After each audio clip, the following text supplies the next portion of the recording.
说是车祸了，还是保险公司包的钱了。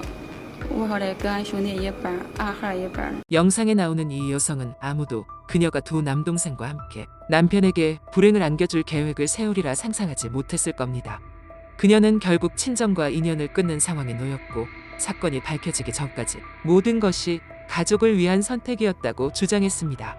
함께 수사 현장을 둘러보며 진상을 파헤쳐 보겠습니다. 사건은 중국 허난성 신정시에서 발생했습니다. 2012년 3월 9일 행인은 전기 자전거를 타고 돼지고기 사료시장으로 가던 길에 신강대로를 지나던 중 길가에 몸을 구부린 채 쓰러진 사람을 발견했습니다. 놀란 행인은 가까이 다가가 보니 깜짝 놀라며 두 손을 떨며 경찰에 신고했습니다.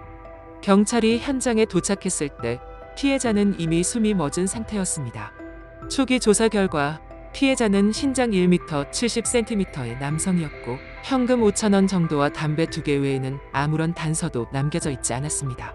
이 도로는 차들이 많이 다니는 곳이라 경찰은 처음에 사고로 오인할 수 있었지만 이는 오히려 진실을 감추기 위한 범인의 계획이었음이 드러났습니다. 수사관은 피해자의 한쪽 발에만 신발이 신겨있고 발바닥에 두터운 흙이 묻어있는 것을 발견했습니다. 나머지 신발 한 짝은 수로에서 몇 미터 떨어진 곳에서 발견되었고 외관상으로는 사고처럼 보였으나 경찰이 주변 100m를 정밀 조사한 결과 차량 충돌 흔적은 전혀 발견되지 않았습니다. 법의학자는 피해자의 머리에 여러 차례 충격이 있었음을 확인했고 사인은 머리 손상으로 인한 과다 출혈로 밝혀졌습니다. 이로써 단순한 사고가 아닌 의문스러운 사건임이 드러났으며 이 남성의 정체는 과연 무엇일까요? 경찰은 지나가는 마을 주민들에게 질문을 통해 피해자를 신속히 확인했는데 피해자는 인근 사동촌에 사는 38세의 마을 주민 손페이린으로 밝혀졌습니다. 경찰이 손페이린의 집에 방문해 상황을 알아보자 그의 부친은 아들이 살해되었다는 소식에 그 자리에서 쓰러져 병원으로 옮겨졌고 모친 또한 큰 슬픔에 잠겼습니다. 부모가 자녀의 죽음을 마주하는 것은 참담한 비극이었죠. 모친에 따르면 사건 당일 밤 손페이린은 마을에서 다른 사람들과 카드놀이를 했으며 이후 집에 돌아오지 않았다고 합니다. 가족들이 다른 층에 살다 보니 처음에는 크게 신경 쓰지 않았다고 합니다. 손페이린의 아내 마동매 역시 경찰에게 평소 과일과 음식 등을 시장에서 판매하며 지내다 보니 사건 당일에도 일찍 시장에 나가 남편을 보지 못했다고 설명했습니다. 남편이 마을에서 종종 카드놀이를 하곤 해서 따로 연락도 하지 않았다고 합니다. 그러나 불과 하루 만에 남편이 참변을 당했다는 소식에 큰 슬픔을 느낀다고 덧붙였습니다. 마동매는 남편이 평소 도박 때문에 큰 빚을 졌을 가능성도 있다고 추측했지만 경찰이 마을 주민들에게 확인해 본 결과는 달랐습니다. 주민들은 손페이린이 주로 마을에서 소소하게 카드놀이를 즐기며 매일 이기거나 져도 큰 돈은 아니었다고 말했습니다. 또한 손페이린은 늘 누구에게나 웃으며 다정하게 대하는 사람이었기에 누군가와 험한 관계를 가질 가능성도 없다고 주민들은 입을 모았습니다. 경찰이 단서를 정리하는 중 손페이린의 아버지가 경찰을 긴장하게 만드는 한마디를 던졌습니다. 그는 만약 아들이 살해당한 것이라면 분명 며느리 마동매의 소행일 것이다라고 말한 것입니다. 아버지가 왜 이런 말을 했을까요? 그는 마동매의 평소 행동이 좋지 않다는 소문이 마을에 퍼져 있었으며 만약 그녀의 비밀이 아들에게 발각된다면 그로 인해 사건이 발생할 가능성도 있다고 생각한 것입니다. 사실 경찰도 처음 마동매를 만났을 때부터 다소 이상한 점을 느꼈습니다. 일반적으로 남편이 예상치 못하게 세상을 떠났다면 아내가 큰 슬픔을 느끼는 게 보통인데 마동매는 침착한 모습이었고 슬픔의 기색도 크지 않았습니다. 손페이린과 마동매는 결혼한 지 12년이 되었고 8살 된 아들도 있었습니다.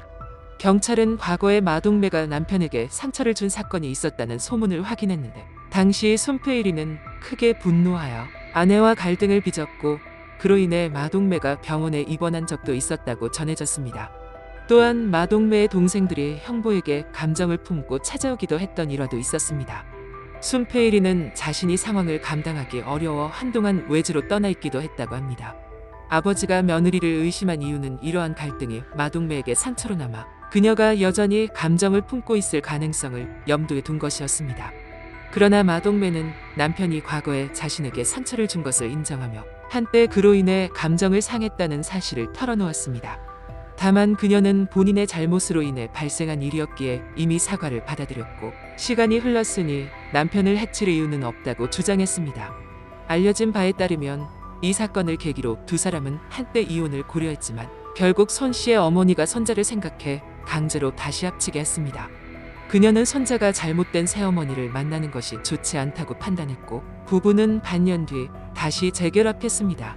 이후 두 사람은 별다른 싸움 없이 지내며 마을 사람들 사이에서도 두 사람의 관계가 좋다는 소문이 돌았습니다. 이렇듯 사건은 교착 상태에 빠지는 듯했지만 경찰은 중요한 단서를 발견하게 됩니다. 통화 기록에 따르면 사건 당일 밤 11시 이후 마동매가 남편에게 여러 번 전화를 건 것이 확인된 것입니다. 마동매는 처음엔 남편과 연락한 적이 없다고 주장했지만 결국 거짓말을 한 사실을 시인했습니다. 그녀는 남편이 마을에서 카드 놀이를 하고 있었고 한 역술인이 부귀영화를 누리려면 좋은 터의 흙을 집 앞 묘에 뿌리면 된다고 말해 남편과 함께 산으로 가려고 전화했다고 해명했습니다. 현장에서 죽은 남편의 발에 많은 흙이 묻어 있었고 빨간 흙이 담긴 자루도 발견되어 그녀의 말과 일치했습니다. 하지만 흙을 가져온 후의 행적에 대해 묻자 마동매는 대답을 회피하기 시작했습니다. 이런 태도에 경찰은 그녀를 의심하며 경찰서로 데려갔습니다.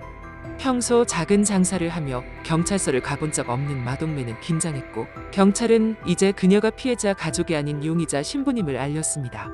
그 말을 들은 마동매는 충격을 받고 눈물을 흘리며 결국 20분 만에 남편을 살해했다고 자백했습니다. 그녀는 남편을 혼자 죽였다고 말하며 그에 대한 모든 책임을 지겠다고 했습니다. 남편을 살해한 이유는 남편에 대한 극도의 실망감 때문이라고 털어놓았습니다. 그녀는 사건 당일 밤 9시쯤 아이가 아파 울고 있었음에도 남편은 연락이 되지 않았고 집에 돌아오지 않아 실망과 분노가 쌓였다고 설명했습니다. 남편에 대한 불만이 쌓여가던 마동매는 사건 당일 밤 점술가의 조언을 핑계 삼아 남편을 산으로 데려가려고 했습니다. 당시 남편은 도박을 하고 있었지만 특정 장소에 흙을 가져오면 좋은 일이 생긴다는 말에 급히 아내를 따라갔습니다. 처음에 진술할 때 마동매는 자신이 우위를 점하고자 철근을 준비해 남편이 방심한 틈에 남편을 가볍게 2번 내려찍었고 그에게 겁을 주려던 의도였으나 예상치 못한 상황이 발생했고 그로 인해 남편이 부상을 입고 사망에 이르게 됐다고 했는데요. 그녀는 이 사건이 본인 단독의 일이라며 모든 책임을 지겠다고 밝혔습니다. 사건은 해결된 듯 보였지만 경찰은 몇 가지 의문점을 남겼습니다. 먼저 피해자는 몸무게가 약 96kg에 달하는 건장한 체격으로 산에서 발생한 사건을 혼자 수습하기엔 어려운 상황이었기 때문입니다. 마동매가 계속해서 혼자 저지른 일이라고 주장했지만 여러 정황상 다른 사람이 관여했을 가능성을 의심하게 했습니다.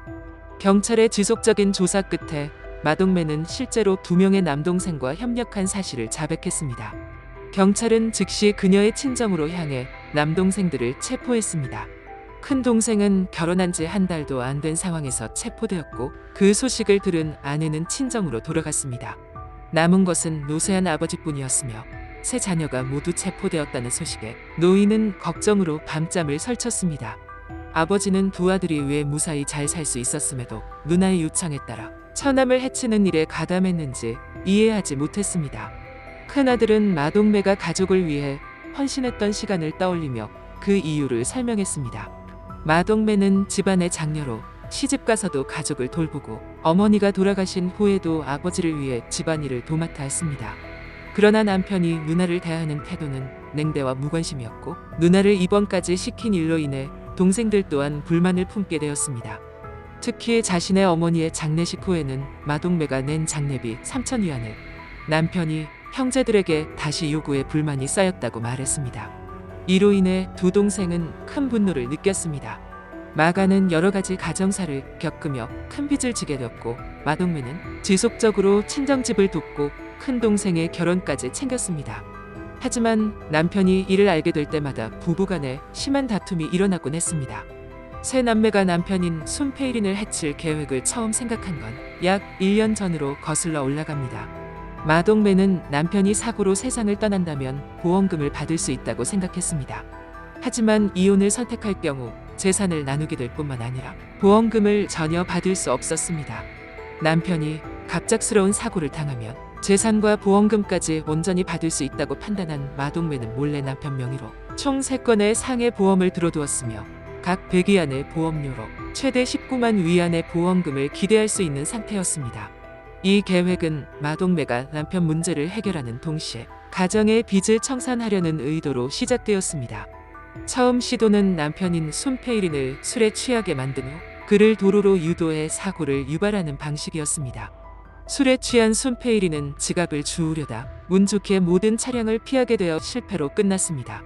이후 마동매는 손페이린을 외딴 곳으로 유인한 뒤 농업용 차량으로 사고를 가장하는 두 번째 시도를 계획했습니다. 그러나 차량의 크기가 작아 계획이 어렵다고 판단하고 렌터카 회사에서 차량을 빌리려 했으나 운전면허가 없어 대여가 거부되었습니다. 세 남매는 며칠간의 고민 끝에 다른 방법을 생각해냈고 사건 발생 이틀 전 마동매는 1만 8천 위안으로 중고 승합차를 구입하여 성공시 동생에게 이 차량을 주기로 약속했습니다. 사건 당일 밤 동생이 운전하는 차량에 타고 있던 마동매는 남편에게 전화를 걸어 필요한 일을 돕는다는 명목으로 그를 밖으로 불러냈습니다. 자정이 가까워질 무렵 손페이린은 집에 가자고 제안했으나 마동매는 남편에게 약속된 사람을 기다리자며 계속 머물게 했습니다. 손페이린이 잠깐 잠에 든 순간을 노려 세 남매는 준비한 계획을 실행에 옮겼습니다.